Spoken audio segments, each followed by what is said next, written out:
Hello everyone, my name is Evgenia Stepanova, and I will be presenting a high-level summary of research and engagement activities undertaken by Work Package 5 team.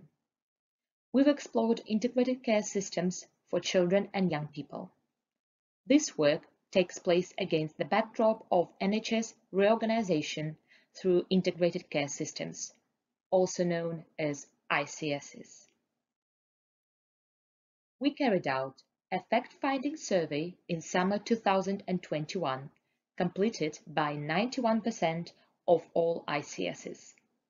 This generated a number of findings. Principally, progress towards being a fully functional ICS for children and young people varied widely between ICSs.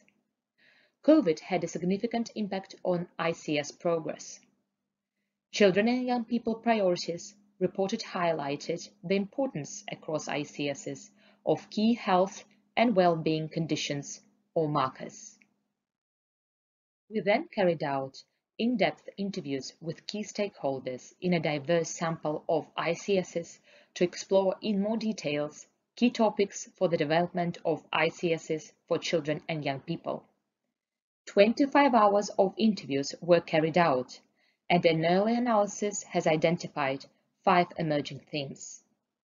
While there have been and continue to be challenges, there is a strong feeling that children and young people issues are of increasing importance to ICSs. Alongside the primary research on ICSs, we've also carried out 2 rapid reviews to contextualize our findings within the wider international literature on integrated care. The first review focused on identifying key components of children and young people integrated care systems. Many components are universal, observed across health conditions and settings.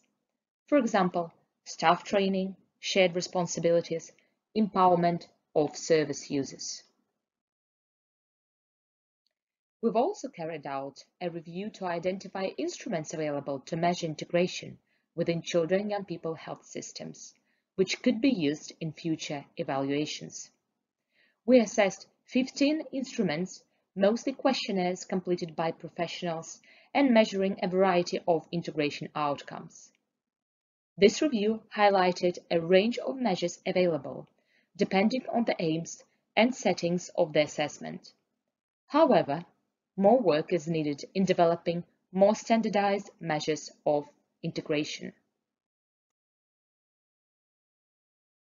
Early public involvement and engagement work shaped our research methods and processes, and we are now moving into activities where young people will be involved in the data analysis and interpretation of findings, along with the development of dissemination outputs. Alongside public and engagement activities, we have worked closely with professional stakeholders to ensure that the research is relevant to the NHS landscape and to feedback and contextualize early project findings. All data collection has been completed, and we are now writing up results for publication and carrying out further engagement activities. A key message from this project is that integration is a process that is in its infancy, and it will require continued evaluation over the long term. Thank you very much for your attention.